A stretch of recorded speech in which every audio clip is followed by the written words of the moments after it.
Hi, my name is Ashwin. Hope it's audible until back. Yeah, cool. I'm a mechanical engineer by bachelor's, and I started coming to this meetup since December when I started my internship for my MBA. And I'm a recent MBA grad. In fact, I got my final grades 2 days ago. Yeah, so today we are here to discuss a Kaggle competition called ELO Merchant Category. I would let Will introduce himself and kick off with the presentation. Can everyone hear me? Okay, great. Thank you for attending this presentation. My name is Will. I come from a background in economics and mathematics. Later on, I worked in finance for several years before I returned to Vancouver, and I would like to change my career direction a little bit more towards data science, which is why I participated in Kaggle competition. I returned to Vancouver for a little bit more than a year, and I also attended quite a few of this Kaggle meetup. So this is actually our debut competition, and what I would really like to do is to learn and introduce myself to more data science through competing and also actually doing the hands-on. So thank you for attendance. I'm going to go into introducing to this competition. Aside from myself, I also participated in this competition with Ashwin and other two team members. The competition itself is rooted in business applications, and it is very challenging. After the presentation, we hope to provide useful lessons to prospective and experienced contestants alike. And because we were also beginners ourselves, I think I can present something from the beginner's perspective. So here's how the presentation is structured. So first, we'll give an overview of the competition, explaining what the competition is about and how the competition evolved over time. Next, we'll take a look at the dataset we've been given to work with. We then examine how most other contestants approach the problem, as well as how we approach the problem. This includes feature engineering and the algorithm that's used. After that, we take a closer look at the top solutions and see what are special about them. Finally, we wrap up with the conclusion. And here are our team members, including myself, Ashwin, Arash, and Xiaozhong over there. In case you are interested in reaching out to me or other team members, you may do so after the end of the presentation. And here I would like to have Ashwin to give an overview of the competition. Thank you, Will. To begin off the competition itself, the host, ELO. ELO is a Brazilian card association which operates in about 185 countries for now and has about 120 million of card users as of March 2019. And they basically provide financial services, like they give credit cards, debit cards, and other prepaid cards for customers to reach out to the merchants. And through this competition, the host has two big motivations behind it, which is to give recommendations to the card users and to increase the profitability of the merchants. And to do this to attain these two objectives, they are using loyalty score as a success metric, which is associated to each of the customers and through the credit card they are using. And the main objective of this competition is to provide personalized recommendations to the credit card users. And in fact, to be precise, when a customer of ELO visits a new place, they would like to give a recommendation of merchants which are present around those areas and give discount promotions for such merchants. And to gain those insights, ELO tried to introduced this whole competition in Kaggle, and to figure out through the contestants like us. And as I introduced before a little bit, the loyalty score here is used as the success metric. Like you could imagine, like any other banking services, ELO also tried to figure out the future behavior of the customers through their past purchasing behavior. And contestants were given out details about the credit card and the transactions happened through those credit cards. And to predict the loyalty score, they were using the past purchase behavior. And the training data set contained the card details as well as the loyalty score, but the test data set missed out the loyalty score but had the card details which are not there in the training data set. And the overall performance metric of this competition was root mean squared error, which is basically the difference between the actual and the predicted loyalty score and the sum of it. Now I will let Will take over and go through the outline and the rest of the presentation. Thank you, Ashwin. And here's the competition outline. It started out from November 26th of 2018 and lasted for 3 months, all the way to February 26th, 2019. And the total prize money is around 50,000. I think it's one of the highest prices you can find on Kaggle. But I just picked this competition based on its content, not the money. So just so you know. And this is the final leaderboard. Now, surprisingly, our team ranked quite low on the leaderboard at 743rd place, but it was also not terribly disappointing since most of us were first-time contestants. Also note that the leaderboard scores are all below 3.6, and 3.6 was like the lower bound for the public leaderboard. So I think it's probably saying that the whole test set is not exactly represented by the 30% test sets in the public leaderboard. And before the deadline, our ranking was 859. After the shakeup, it was 743rd. There was a formula for measuring the shakeup. If you calculate that, it's around 0.03, which is only moderate. Up here, some of the biggest challenges we'll be facing include trying to infer and interpreting the dataset correctly, because the dataset itself probably contains a lot of business information. So ELO did a lot of things to try to cover that information. We only had a part of it, and some of the meanings are very vague. Secondly, we had to figure out how to engineer features effectively, especially on nested data. And finally, we also had to reduce the impact of outliers. So I would like to have Ashwin again to introduce to us the dataset. Yeah. And to begin with the whole dataset overview, Kaggle provided the contestants with 5 different datasets, and which is train and test at obvious, and historical transactions, new merchant transactions, and merchant transactions. The training and test datasets are most fundamental datasets. They contain basic information about the credit card themselves, such as credit card IDs and first active month, etc. In addition to the training dataset, in addition to the test dataset, the training dataset contained an additional column called the loyalty score, which is the target. And the historical transaction dataset and the new merchant transaction dataset contain transaction records for each credit cards.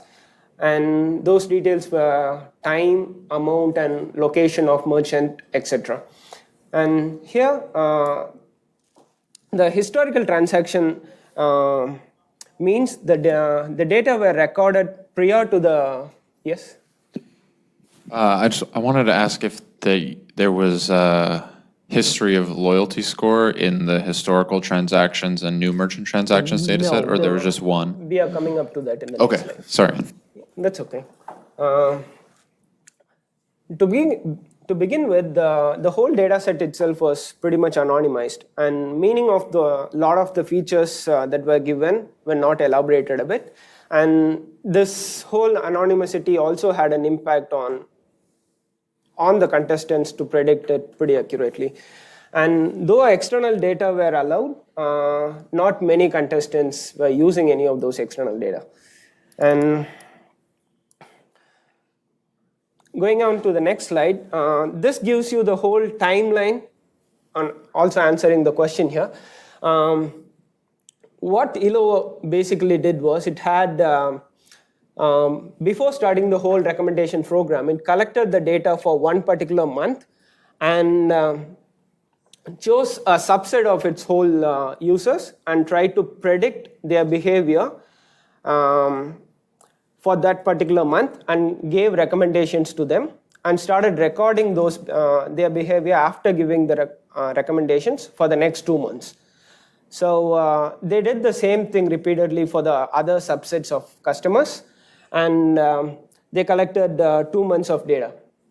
So that's basically what the historical transactions and new merchant transactions were.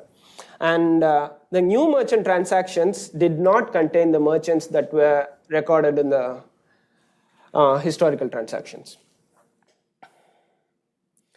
And this visualization gives the relevance of 5 different data sets they have provided.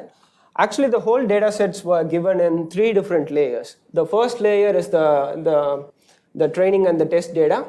The second layer was the transaction level data, and the third one was the merchant data. The first layer of the whole data set,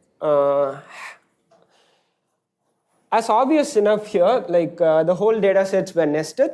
So to interlink the 3 layers, we used like most contestants, we used primary IDs. To connect the first layer and the second layer, we used card ID, and to connect the second layer and the third layer, we used merchant ID.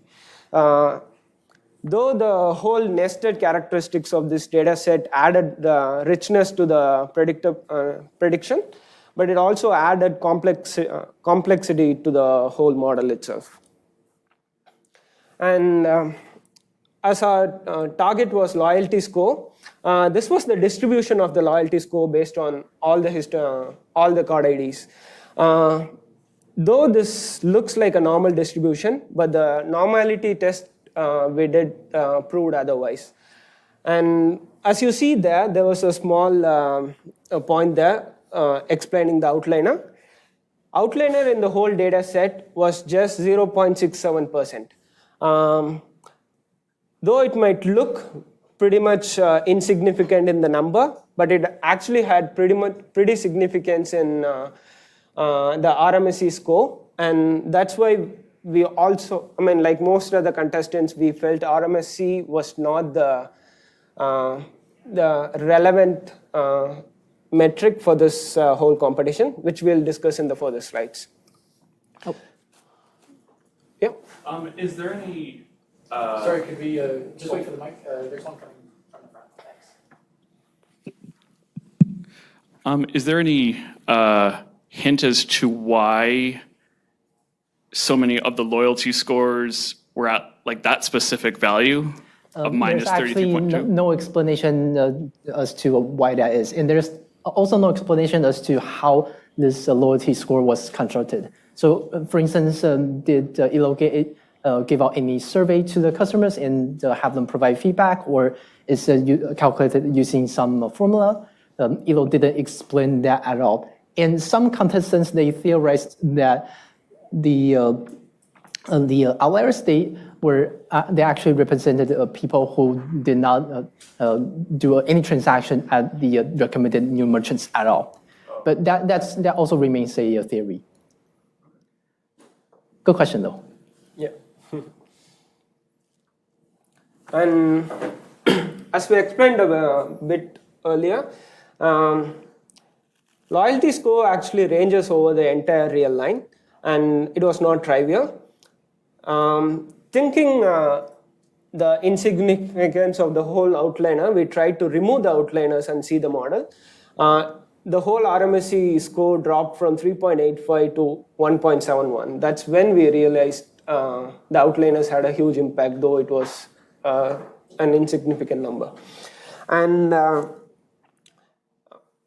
the mean value of the RMSE was 3.93, which we use on the private public leaderboard, which we used as a base performance. And now I would let Will explain the attempts and the top solutions. Okay. Thank you again, Ashwin. Thank you. Does anyone have any question at this point? Okay, great. We'll move on. So, because we were first-time contestants, we mostly learned the roles by looking at what other people have done already. So our team's solutions are fairly representative of other people's solutions, except probably for some other minor differences. Our basic format is pretty simple. We first engineered features we thought could be useful, and then performed several iterations of several iterations of model training.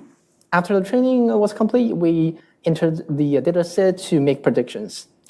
Our public and private leaderboard performances were only models at 3.68 to 3.61.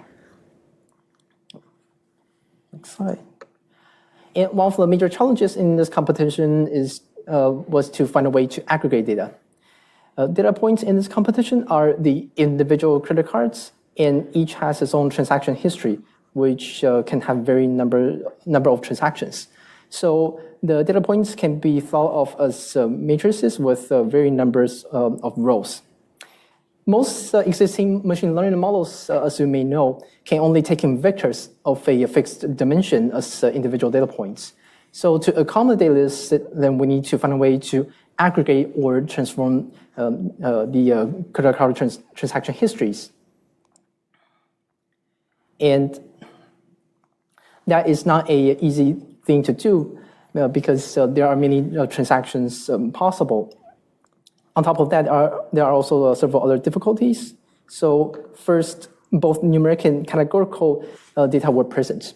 If they were all just simply numeric data, then it probably wouldn't be that difficult. But in this case, you have to think about the interaction between the numeric and the categorical columns.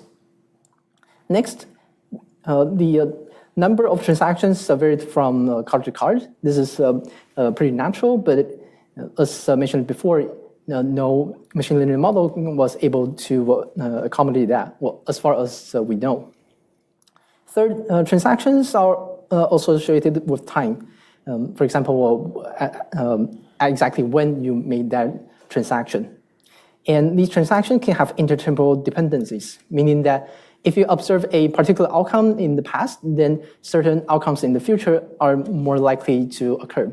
So, for example, if you can imagine that someone purchases some kind of food that can make them much more thirsty, then you imagine that they will buy some kind of a complementary good, such as water, afterwards. So, by observing that they have purchased that kind of food that will make them thirsty, the chance of them purchasing water will also increase. But many of the statistical techniques assume that the underlying distribution of the variables are independently and identically distributed. If that assumption is violated, then many of those tools wouldn't work as effectively. Next, the transaction timestamps may not be unique or evenly spaced. This is also very natural, right? You might not be making purchases at fixed time intervals, but some of the classic time series techniques are designed under the assumption that those timestamps are evenly spaced, and they are also unique. And this would eliminate a lot of traditional tools that you may be familiar with. And here's a bit of side notes that can serve as a useful reminder for first-time participants. So some features in the dataset contain the integer values, but ELO did not actually reveal or clarify what exactly they mean. Some contestants assumed that they were numeric in nature and performed direct calculations with them, such as summation, products, averaging, or even as far as correlation coefficient, where these computations could be entirely inappropriate because they may be, their outcome can become entirely different if you just arbitrarily relabel them. So you really have to be cautious of that. Instead, other preprocessing such as one-hot encoding or target encoding might be more appropriate. Okay, so the next step is feature engineering. We'll talk about why that is important. Does anyone have any question up to this point? Okay, great. So in order to predict the target value, which is the loyalty score, in order to predict that effectively, we need to find features which are strongly correlated with the target. However, the majority of the variables that we have found are very weakly correlated with the target. So for example, here's a plot between the target value of and the number of historical transactions in each card.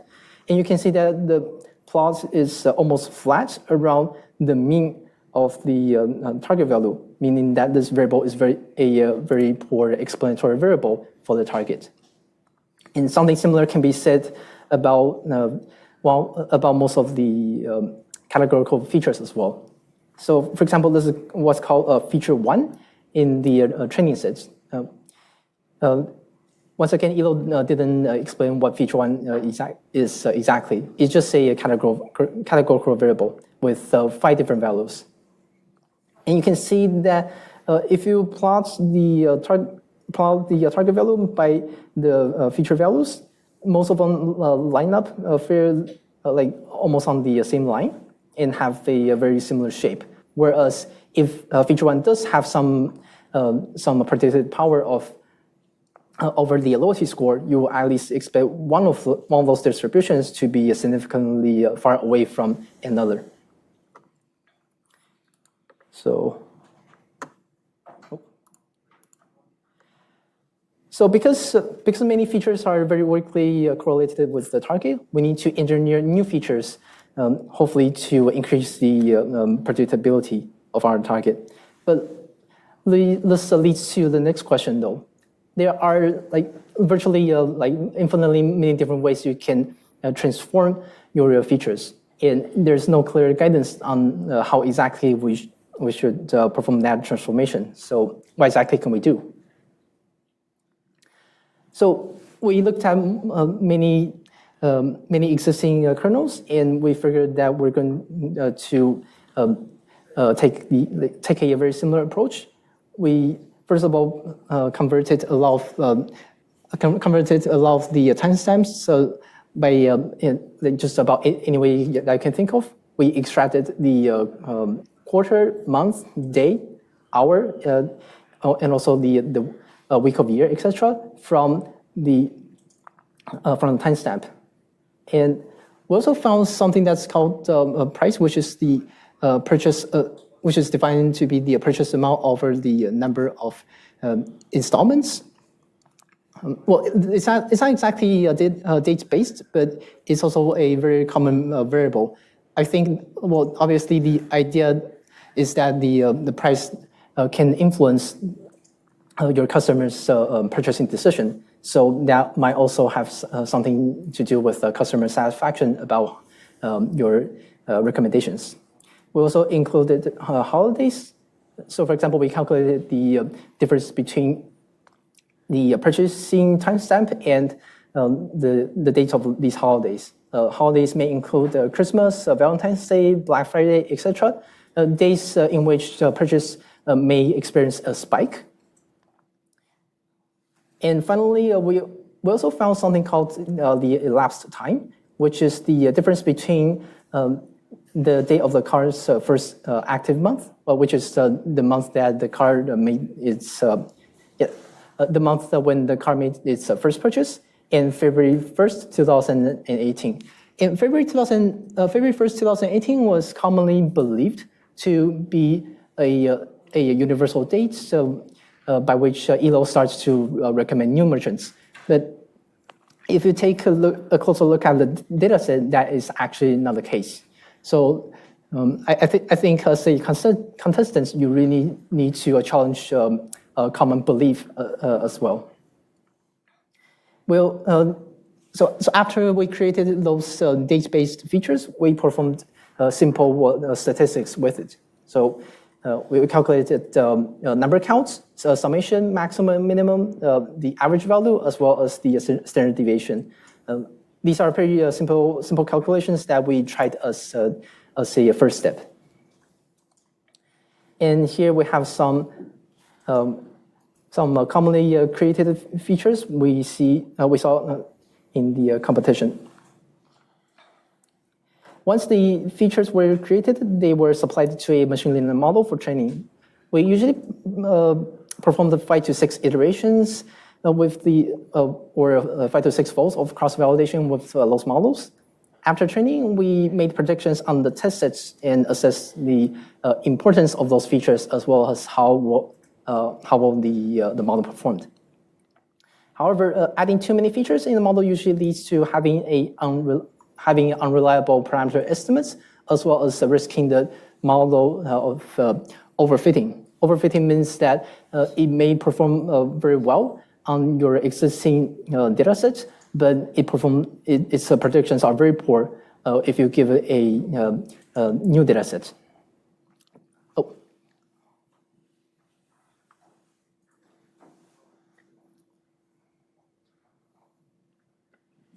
How did you decide the significance?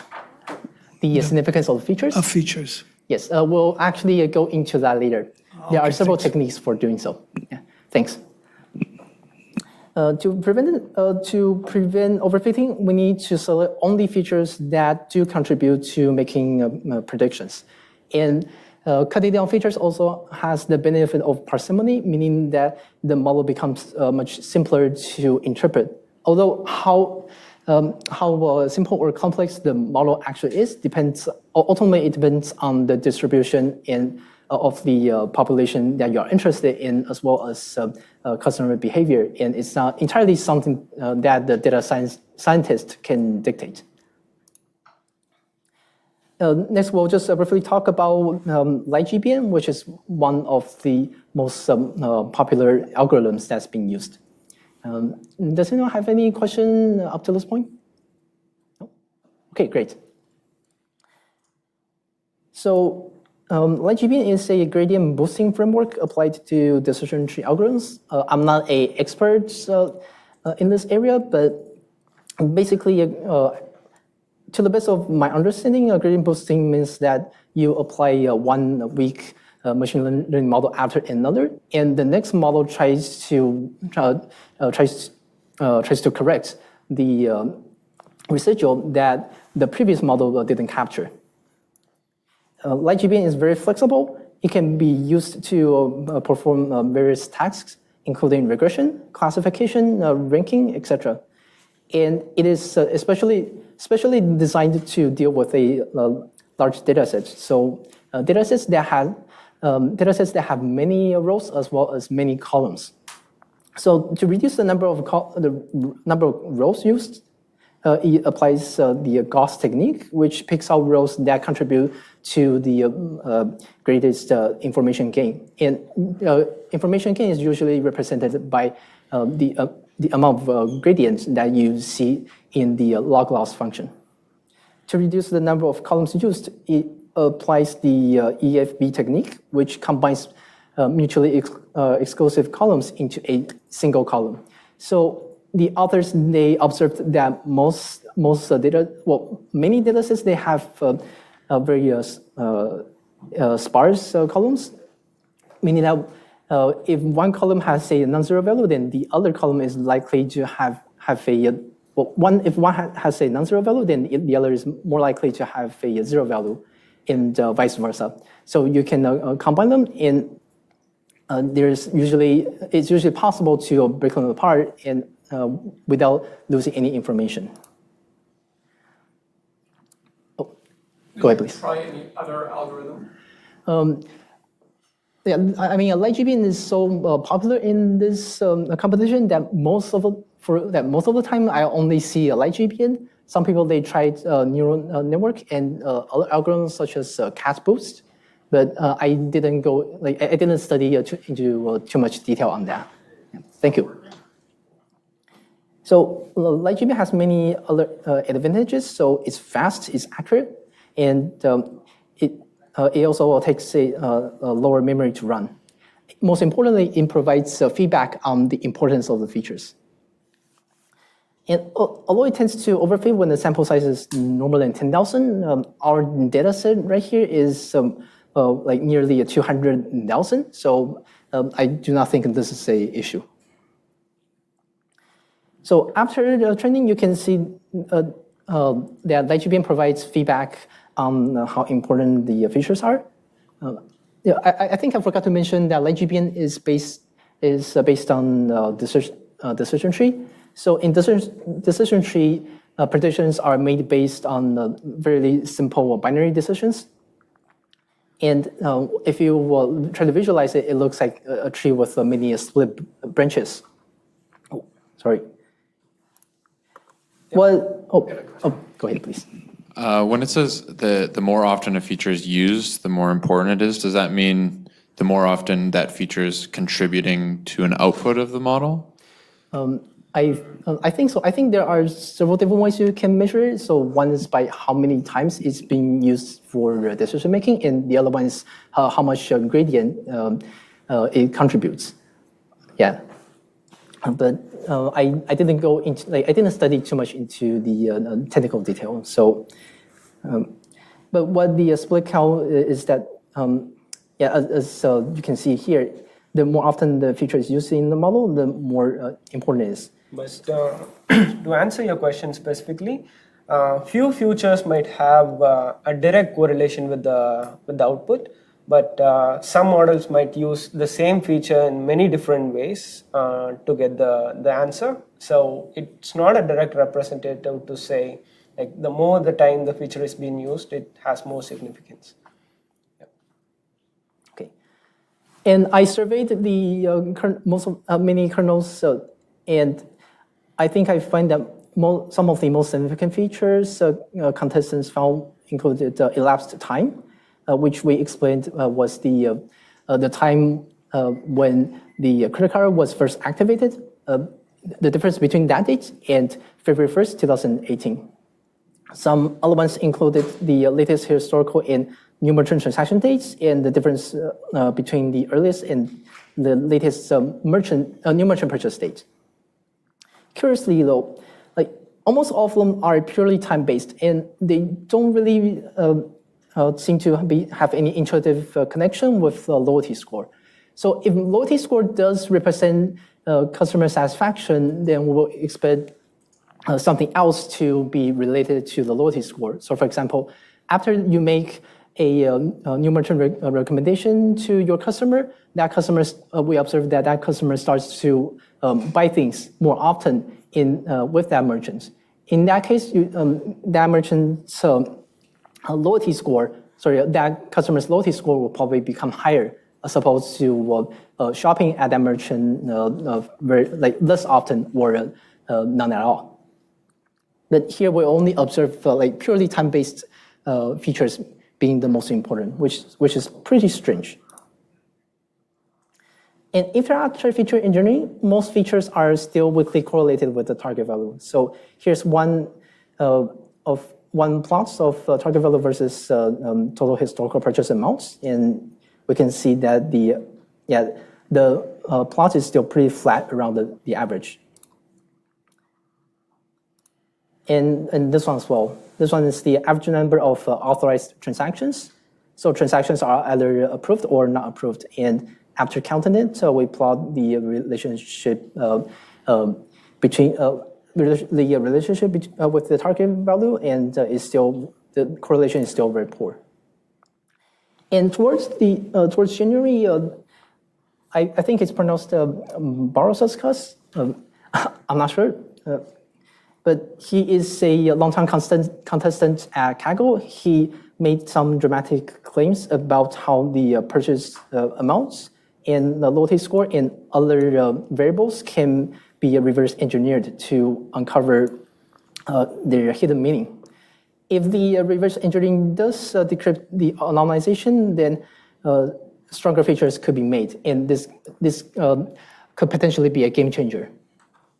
He hypothesized that the loyalty score is the ratio between the purchase amount in the historical and new merchant transaction records. Although his finding did not lead to a dramatic improvement in the top leaderboard performance, several top contestants did use his findings. So I think it brings attention back to sensible feature engineering. And we'll move on to talking about the top solutions. Does anyone have any question up to now? Oh, go ahead, please.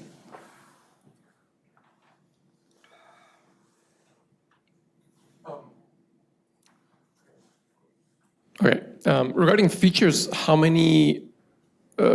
did you select and how many did you select of like the whole set? Did you, once you came up with feature importance, like ranking, like? Right. We only engineered like around probably like 120 different features, but that is actually a very few relative to the sample size. You can see later, you can see that many contestants, they engineer up to like more than 1,000 different features, and then they trim it down. And they still have around 200 different features left. So after looking at like other people's solutions, so we felt that it was probably not very necessary to cut down our features. And if we're going to cut down features, I will probably leave maybe the top 50 of them. Does that answer your question? I think so. So basically, you used all your features. You didn't. Yes. That's what. Okay. Yeah, because we think that it's like a fairly small number relative to the sample size. Thank you. And first of all, we're going to take a look at the fifth place solution. One of the things our team did not have the chance to implement was a binary classification model that predicts for outliers. And that is what this solution focused on. So here are the main steps. First of all, the author first created a regression model right here. This provides a basic performance level. Well, it's performed on the full data set, so including both the outliers and without outliers. He then used a binary classification model to predict whether the data points are outliers. It splits the training set and test set into two parts. There's the low probability data points, which means that it's very unlikely to be outliers. And the other high probability data set are the data points that are likely to be outliers. The author used a probability threshold of 0.015, which was like more or less close to the percentage of outliers in the whole data set that you saw before. This method actually overcomes the problem that we discussed before, which brought down the RMSE score from 3.85 to 1.73. So they overcome that problem with this methodology. He constructed two regression models. By the way, the results from this regression was also partly used to construct new features for this model. He stacked up the values, and he then combined the predicted results into a full blend. I think he created about 1,000 features, and he selected 100 of them. The author also applied what's called target encoding to create features, which we will talk about now. So target encoding is a technique for converting categorical variables to numeric variables. For example, to create a new feature from merchant ID, what he did was the following. So for each merchant ID, it computes it first of all obtain all the transaction at that merchant ID, and then he attached the associated loyalty score. He then computed the mean loyalty score for each let's see. Yeah, he computed the mean loyalty score, and he joined the mean values with all the transaction records. The mean values are now a new feature. Yeah, I think it's grouped by merchant ID. As an additional step, the author weighted the target values by month lags. So this reflects the idea that transactions that are made further into the future are more relevant for prediction as opposed to transactions that are made very, very far in the past. Oh, go ahead, please. Sorry, I didn't understand how this merchant ID is calculated because I don't know if I understood correctly. They use a loyalty score to calculate this feature. Isn't the loyalty score the output? Or it's an historical loyalty score? What is like? Can you repeat the question? Yeah, I don't understand how this calculate this new feature target mean by merchant ID. Is that a feature or is that an output? Oh, sorry. Yeah, I didn't explain that very well. So, it's a calculation that's done for each merchant ID. So, first of all, we take our merchant IDs that transactions whose merchant ID is equal to 1, and then suppose that the associated target values are equal to 10, 0, and -1. If you compute the average target value, it's equal to 3. And then we put the send number 3 right next to it. We do the same thing with merchant ID. Transactions whose merchant ID is equal to 2. They also have a associated target value of 3 and -5. Their average value is equal to 1. -1. And then we attach the average value to these transactions. That gives, if you do that repeatedly, that gives you a new column. And that column is an output. It's Yes. a Y, right? It's an output that's derived from your original target value. Okay, thank you. Right. Thank you. So why do we? Go ahead, please. So I have a follow-up question to that you just asked. So is doing this actually adding any sort of, is it adding any sort of new information, or is it just like you're basically making a column in which you've engineered sort of a mean shift for each merchant ID? Is that?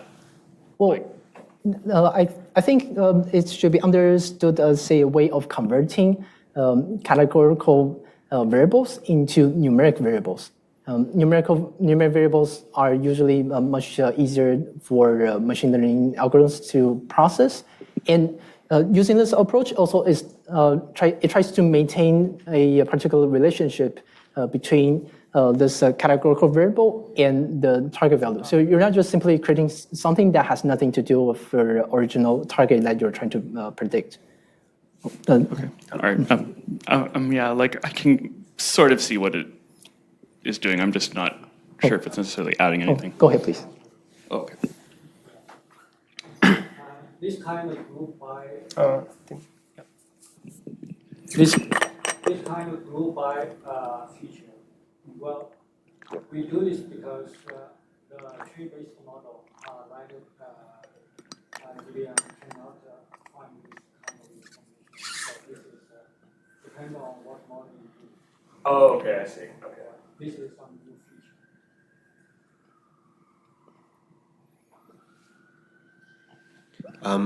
It might be helpful. Do you guys? How do you do this for the test data? For the test data? Yeah, like how so you're doing some kind of mean encoding. This is only for training. Okay, and then, so you've engineered something for the training data, and then on the test data you don't do this. Yeah, the author didn't explain how he did it for the test data. I think it's probably like intermediate step, but he didn't elaborate on how exactly. I mean, technically, you can't do this with your test data because you don't have the target value. Maybe you use another model to predict it, and then you do mean encoding or something like that, and it's some form of stacking. I'm not sure. Okay. Could be. Just a quick question. So you made like a linear combination between the columns and you derived a new input, right? Yes. Then did you still use the original, because it's a linear combination, did you still use the target as a predictor, or use the derived column only? So if you use the target mean, did you also use the target column? No. No, I mean, because it's a linear combination and it won't bring any information, the right? reason to create this itself is to eliminate the use of that, Yeah, right? exactly. Okay, thanks. Besides, I think your concern is that there's going to be a perfect linear collinearity between the features. Is that your concern? Yeah, because the new one already has the Right, target. but perfect collinearity will be an issue if you're talking about the explanatory variables themselves. But if it's perfectly collinear with the target, then that's great. We can just simply use a linear model to predict the target. So, but in this case, the target is not a explanatory variable. I think. I But think you used it as a predictor. You used it like a predictor when you derived and you say target mean by merchant, right? Right. That's a predictor and has target in it. It does contain some information from the target, which brings to my next point is that it has the disadvantage of a possible data leakage. And there's also the potential of overfitting as the result of data leakage, because part of your answer is contained in the variable itself. So the machine learning model may not be learning the actual underlying pattern in the data set, but instead it's only learning the answer in that fixed data set itself. And we have to move on to the next solution.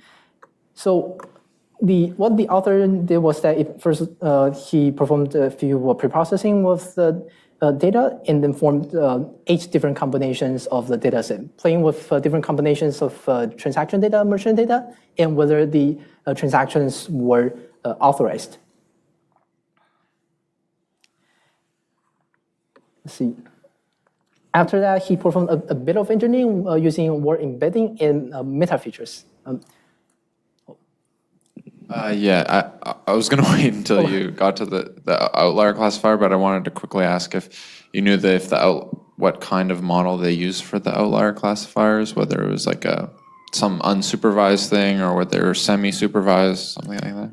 Yeah, I think, well, they didn't actually elaborate on what kind of classifier model they used.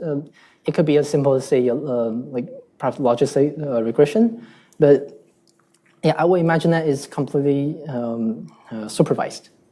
You can just simply you can just simply manually label each data point as outlier or not. I mean, the outliers, they're all concentrated at negative 33. But in a more general setting, I will probably use some kind of unsupervised learning, like clustering, to identify what counts as a outlier or not, and then proceed. Anyways, interestingly, they did a bit of word embedding, which is converting strings into a numeric representation.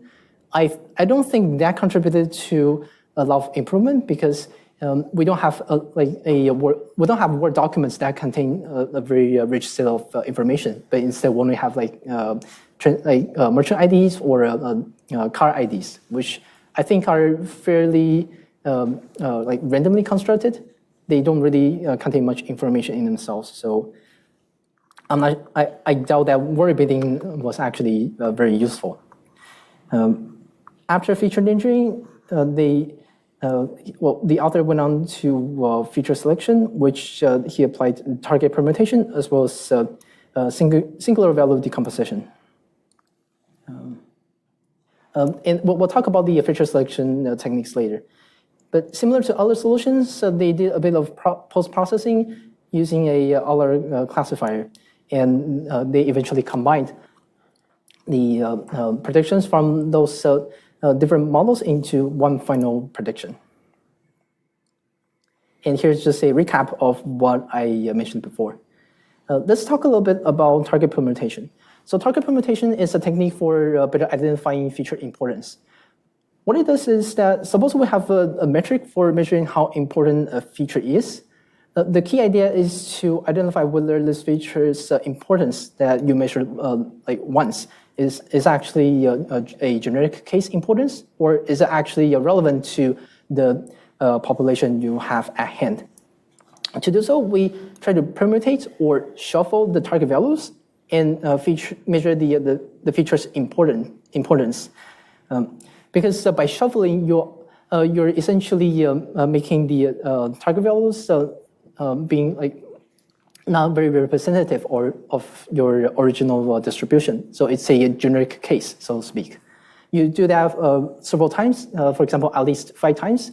This and for each time, you measure the feature importance once again. So that this gives you a sample of, say, a size 5. You can try to model this distribution, and you go back to your original target value distribution. You measure the feature importance once more, and then you try to try to measure the p-value of how far away this single value is from the generic case. We call the generic distribution the no importance distribution. So if that feature importance you measured for the specific problem you have at hand is very far away from the generic case, then we can reject the null hypothesis that this importance is generic, and it actually has in other words, the feature actually has some important contribution for what we're trying to solve here. Is that clear? Does anyone have any question? Okay, great. The other technique the author used to select feature was called singular value decomposition. Suppose that the author has prepared real valued features that he's going to use as predictors, and let's call that entire table n, some matrix n. Singular value decomposition factorizes n into 3 different matrices. In the middle matrix sigma, it contains what's called singular values. They're all non-negative, and the larger the singular value is, the greater the feature significance it indicates. So we can identify the singular values that are the largest in their corresponding features. We take those features and put that into our model.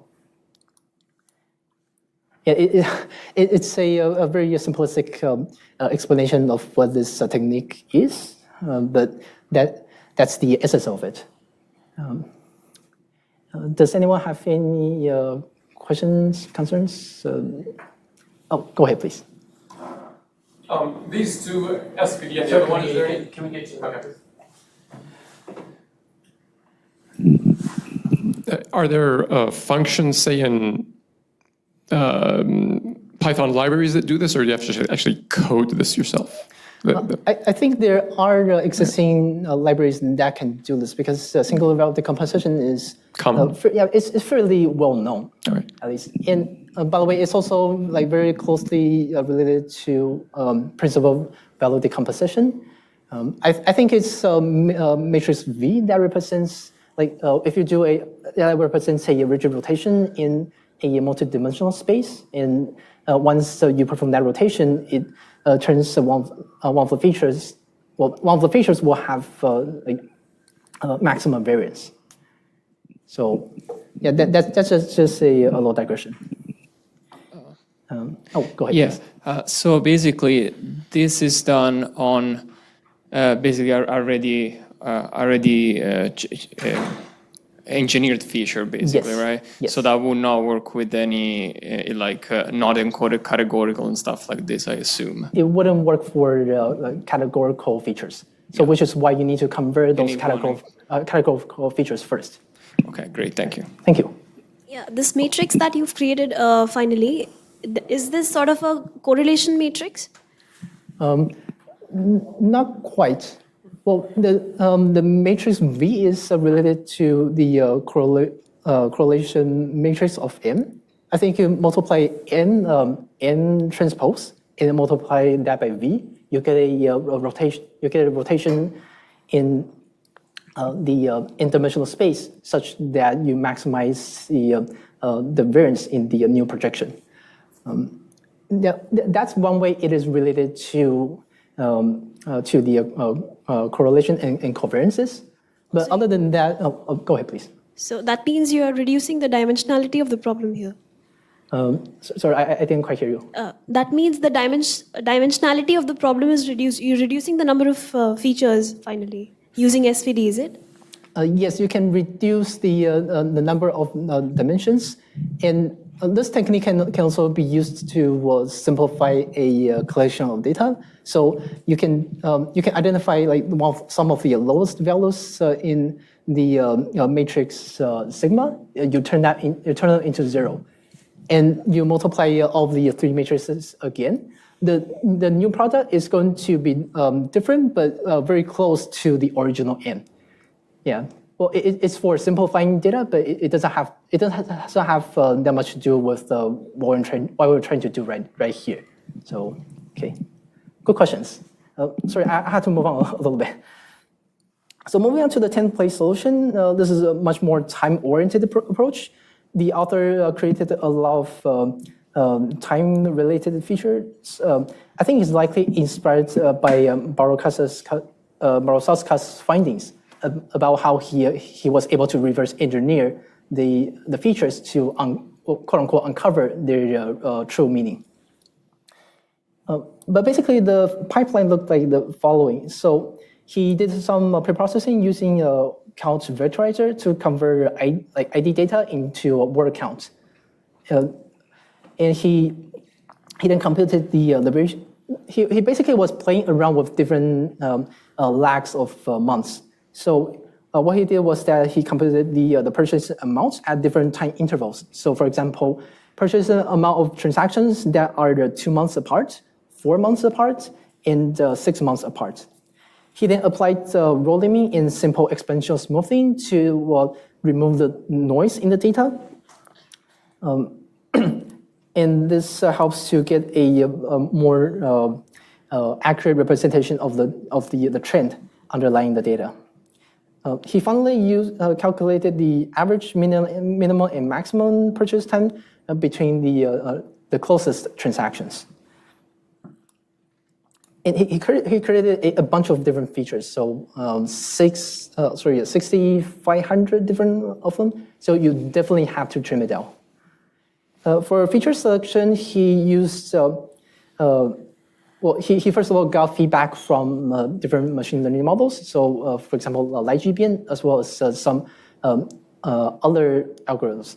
I think most algorithms, they give you feedback on feature importance after training, but I'm not sure about that. And then he also applied average validation for feature selection. And then he applied the outlier classifier. Oh, by the way, most of the solutions you have seen so far, they apply the outlier classifier near the end of the pipeline. But then the fifth solution, he applied it right at the start, and he actually got a better result, which was a surprise to me because I thought that once you have more features and then you apply the outlier classification, you have your classification will be much stronger. Okay, and here's a recap of what I just said before. So I'll explain the how average validation was used to select features. So to do that, you perform a cross-validation where you split your data set into a training set and a validation set. You label each one of them as either coming from the validation sets or not. And then you try to apply a classification model on it. if a feature is very good at identifying whether a data point comes from the validation set or not, then essentially that it means that you can use that feature to quote unquote cheat, because if you can identify that point, you may also be able to identify the target value directly, and that also prevents the model from trying to learn the actual underlying pattern.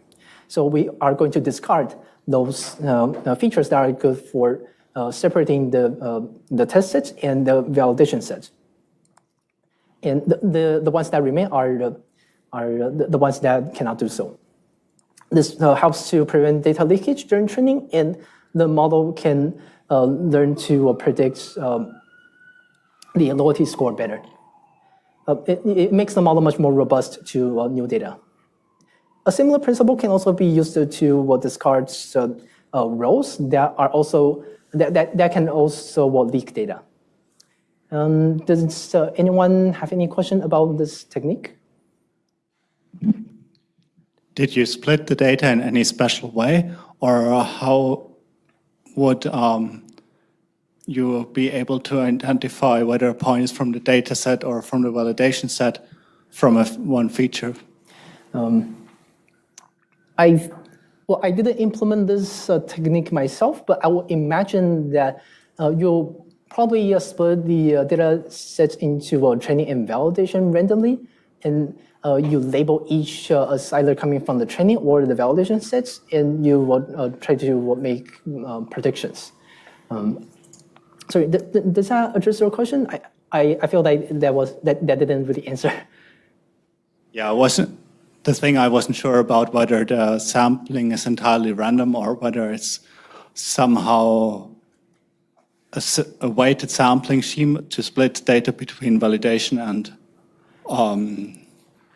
your training data, or whether you have huge class imbalances so that you get kind of unproportional splits in the training and validation data, so that a feature would be significantly able to distinguish the training and the validation set?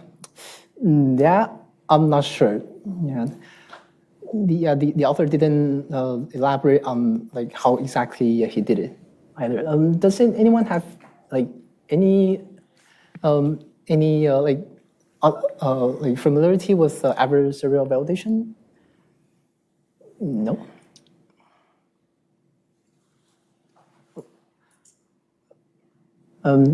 Does anyone want to comment on that? If not, then we'll move on. Thank you. So finally, here's the 11th place solution. So one key theme in this solution was its approach to feature engineering using feature correlation. As we know, explanatory variables that are strongly correlated with each other do not, one feature will not contain much additional information compared to the other, whereas if two explanatory variables are very weakly correlated, then one feature is likely to contain additional information that the other feature does not already have. So he paired up weakly correlated features, constructed a feature with them using several different transformations. He created around, so generated from 200 features to 1,000 features, then combined them with another set of 1,000 features, put them into feature selection, and then he similarly applied outlier classification. What he also did was applied a existing feature selection tool, which did something very similar. So basically, they not only have to be they have to be highly uncorrelated with each other. They also have to have a certain amount of integrity. So if I have too many missing values, those features are also eliminated. So in the interest of time, I'm going to briefly mention that near the end of the competition, they applied post-processing, applied classification models, which improved their performance pretty well. And here we reach our conclusion. The problem type was is probably something you can encounter in many actual applications, but it was a very novel type problem type to us. And in the face of that, intuition is still very important.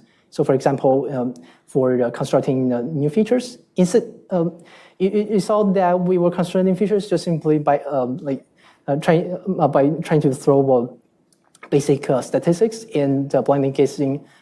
Perhaps it has to do with the date, month of the purchase.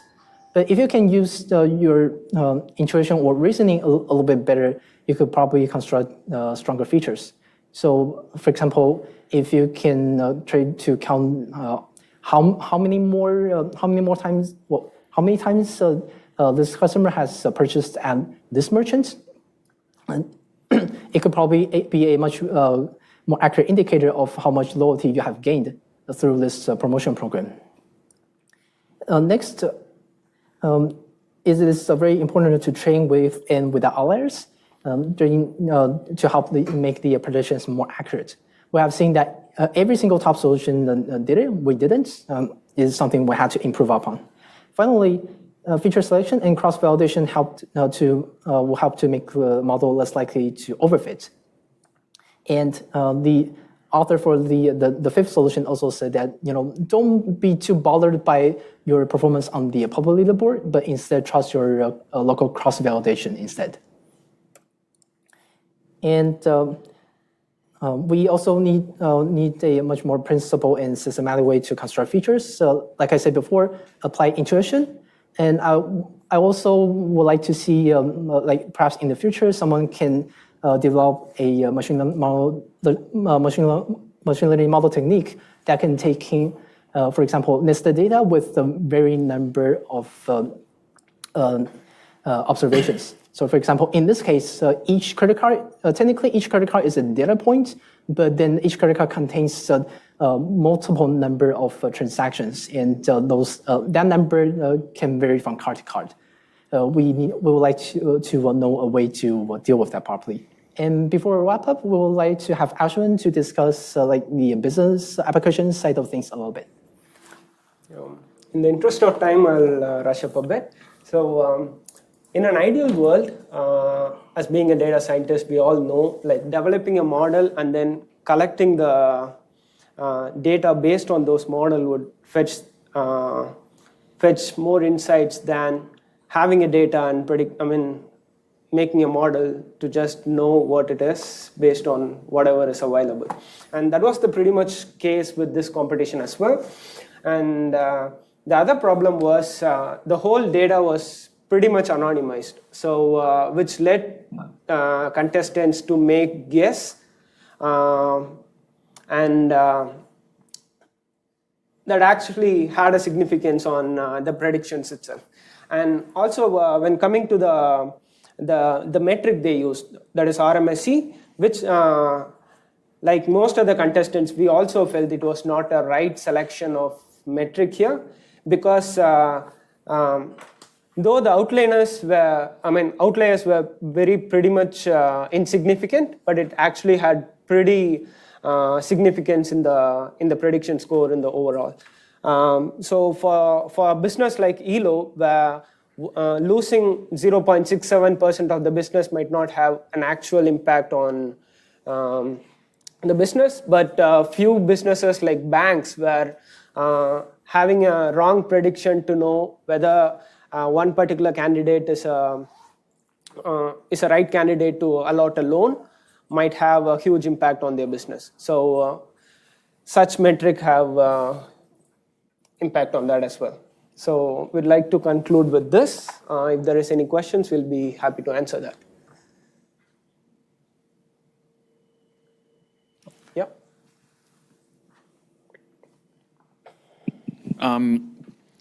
So as far as what you learned from the data set, were there any specific features that were obvious, significant predictors of customer loyalty, like you know that they were anonymized and all that kind of stuff, and they got rid of like a lot of the underlying stuff. But was there anything there that you found was a significant? The main problem was ELO did not even explain the target variable, which was the loyalty score. So we didn't even have an idea what the loyalty score is and what it actually means, like whether a bigger loyalty score is good or a lower loyalty score is good, or a closer to zero it is. So it was pretty much difficult to get that particular answer. And I would think that some of the features that we will intuitively think as obviously related to loyalty score. Well, assuming that a higher loyalty score indicates greater satisfaction, some of those that we assumed would be a good predictor actually turn out to be not very useful. So, for example, purchasing amounts at the new merchants. So, for example, after you recommended those merchants to your customer, if a greater amount of money that you spend there will probably indicate greater satisfaction, but that actually turned out not to be the case. Yeah. Does anyone else have any question? Yes, please. One more question for me is, do you know whether any candidate tried robust statistics to deal with the outliers? Because everywhere I saw that everybody's trying to classify whether it's an outlier or not an outlier data point and then build distinct regression models. Do you know whether anyone tried and failed, possibly using robust statistics, and therefore they do this distinguished approach, or whether no one just tried?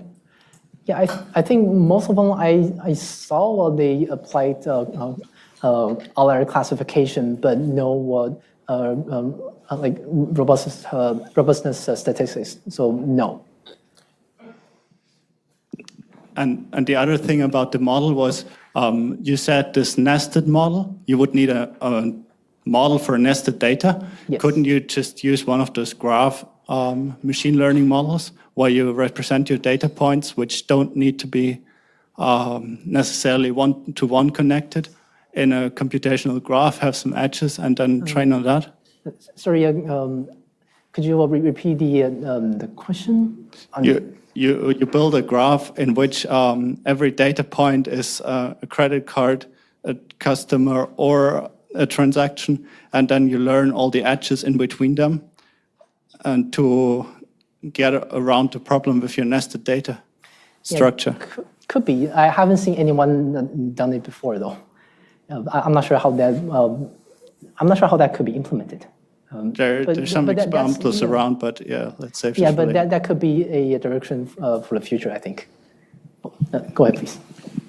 I wanted to ask about the RMSE value. I was just reading online that like a good target RMSE value is usually somewhere around 0.5. So like these RMSE values on the leaderboard of like 3 point whatever, am I right to interpret these all the models as like not very good predictors? Are you referring to the R squared or like? Yeah, well, like what was the leaderboard score like where it's at 3.5 yes. or whatever it was? Is that the RMSE value or RMSE? Yeah. So I was just reading online that it like a good target value for a good model is 0.5. Well, it also depends on what data set you've been given, right? Okay. So, I mean, you can have like one of the most advanced algorithms you have, but it can only be as good as your data set. So if the data set is inherently very poor for predicting the target, then there's a limit to how well your prediction, how good your prediction is. It also depends on the classification of the data itself, I guess, because both the public and the private data set had the similar RMSE score, not just the test data. So are these models, would you say, good predictors of the score, or are they not very good predictors? With what the data we've been given is probably very good, but there can always be room for improvement, right? So I don't really think like the 0.5 should be how they say universal standard. I think it also depends on the absolute value, right? If you have the absolute value is 1, then you will get very low mean error. Right. But if absolute value like 20, then you go to 5, right? Yeah. So, yeah, that's my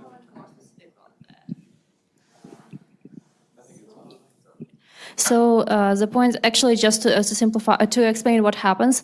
Basically, you say that 0.5 is a good score when your target has binomial distribution. So when it has only 0 and 1 values, then 0.5 is good. But now we have continuous values. We can have like -30 or -10. So it's via a different range, first of all, and moreover, it's continuous. So 0.5 as a good score for RMSE doesn't really stand, unfortunately. It's relative to the... I mean, 0.5 again, like so. Basically, the idea if you have only if your target value has only 0 and 1s, then so assume that you just assign them at random, like you just on your test set you just assign at random, and basically about half you get right, about like you will get some percentage right, you will get some percentage wrong. So if your RMSE is at least 0.5, then your model at least does better than random assigning this corresponding probability. But again, since we don't have those binomial distributions, not 0, 1 variable, 0.5 is not like doesn't really represent anything in this scenario. So, yeah. Yeah, I think that's very well put. Yeah, you have to look at the range of values we're dealing with, and like one tiny little detail is probably also the units, right? Like 0.5 of what units. Great, I think we'll wrap it up there. Let's thank our presenters for an excellent presentation.